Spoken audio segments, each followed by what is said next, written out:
Team आ गई है axis bank ग्राहकों को बचाने के लिए और उनको जानकारी देने के लिए कि कौन सी सावधानियां रखने से बैंक का खाता में जो उनका पैसा होता है वो चोरी नहीं होगा। कई बार फ्रॉड कॉल्स आते हैं, कुछ लिंक वगैरह आती है, उस लिंक में भी कई बार कस्टमर उलझ कर अपना आर्थिक और फाइनेंशियली नुकसान कर ले। तो उससे बचने के लिए हम आ गए हैं पंकज सकतपुरिया जी के पास, बात करेंगे। सर बताइए, जो जानकारी है जिनसे अपन बच सकते हैं और उनका पैसा भी बच जाए।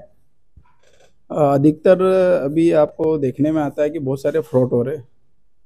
कस्टमर बहुत इजी गोइंग ओटीपी शेयर कर देता है, इससे फ्रॉड बढ़ जाते हैं और उनके अकाउंट से डेबिट हो जाता है पैसा। फिर वो बैंक में आते हैं और ये सारी चीज़ हम उनको समझाते हैं।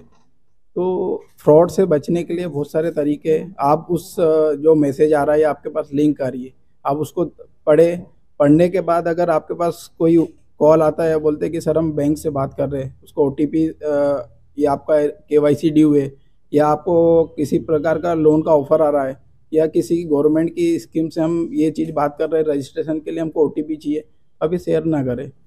आप मैक्सिमम ये हो कि आप बैंक में जाके आप ये संपर्क करें कि यार ये मतलब ये बैंक से ही बात कर रहे हैं कि कहाँ से बात कर रहे हैं।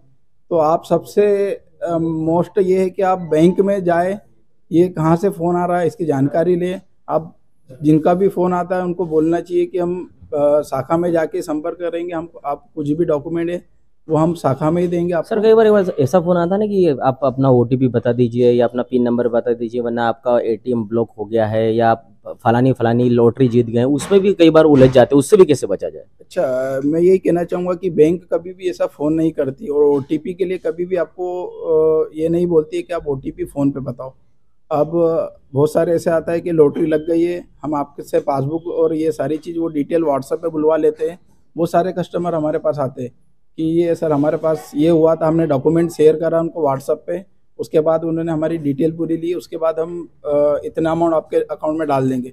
कस्टमर ये सारे डॉक्यूमेंट उसको देते जाता है और आखिरी में ये होता है कि सर आपका वेरिफिकेशन के लिए ओटीपी आएगा, वो बता दो। तो वो ओटीपी आ जाता है और वो पैसा अकाउंट से कट जाता है।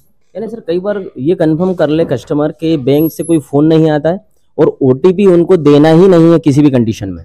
हाँ, ये सही है कि ओटीपी किसी को भी नहीं देना चाहिए। आजकल सभी पढ़े लिखे हैं और मैक्सिमम डिजिटल, अगर आप कुछ भी ऐसा कर रहे हैं तो उसको 10 बार पढ़े और जब भी मैसेज आता है तो उसको एक बार पढ़े कि किस चीज़ का ओटीपी आ रहा है।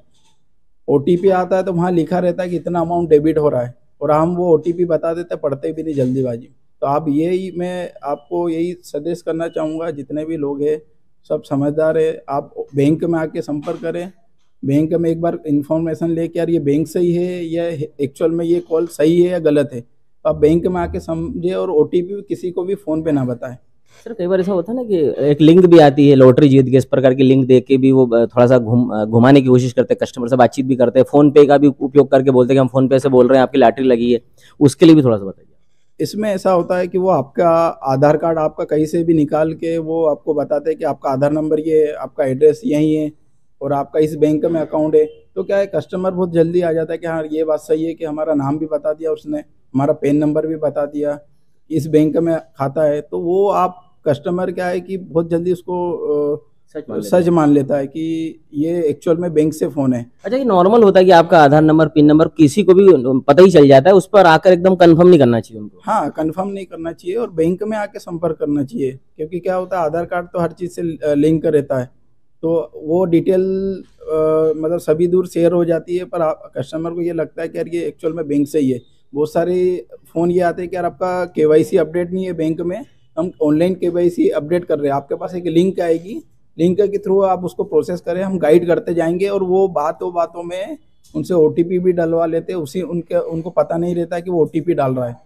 आपके पास मैसेज आया बोल के वो ओटीपी डाल देते हैं उसमें और उनका अकाउंट से पैसा कट जाता है। यानी कुल मिला के सर 2-3 सावधानी, एक तो लिंक पे ना जाए, ओटीपी किसी को शेयर ना करे, और अगर आधार नंबर कोई कंफर्म बता रहा है तो उसको भी कंफर्म नहीं मानना चाहिए और सही भी बिल्कुल नहीं मानना चाहिए। हाँ, ये सही है कि एक्चुअल में आधार नंबर अगर वो डिटेल बता रहा है आपको, तो आप उसको, ये है कि आप उससे विश्वास ना करें। और ऐसा कुछ होता है तो आप सबसे पहले बैंक जाए, क्योंकि एक्चुअल में क्या होता है कि बैंक वाले आपको फ़ोन नहीं लगाते कि आप ओटीपी बताओ। बैंक वाले फ़ोन भी अगर लगाएंगे तो आपको ब्रांच बुलाएंगे, उसके बाद आपसे शेयर करेंगे कि आपके अकाउंट में ये प्रॉब्लम है। हमारे साथ है पंकज सकतपुरिया जो एक्सिस बैंक में, उनके द्वारा ये कहा गया है कि ओटीपी ना शेयर करें, किसी भी लिंक पर ना जाएं, और अगर कोई कॉल आता है तो उसको फ्रॉड माने, क्योंकि बैंक कभी भी कस्टमर को फोन नहीं लगाता है। जी, मेरा ये आपसे निवेदन है कि आप जिस बैंक में भी आपका अकाउंट है, आप पेमेंट ऑनलाइन मोड पे ट्रांसफ़र करते हैं, तो आप उसी बैंक का, जिस बैंक में खाता है उसका ऐप से ही आप ट्रांसफ़र करें तो वो सेफ रहता है। और आपके पास अगर ऐसा कुछ होता है कि यार अकाउंट अपडेट के लिए कुछ भी कॉल आ रहा है, आप उसको अपडेट कर लो, या आपके इसमें ऐप है उसको अपडेट कर लो, आपके पास एक मैसेज आएगा वो आप डाल दो, तो ये इससे फ्रॉड से हम बच सकते हैं।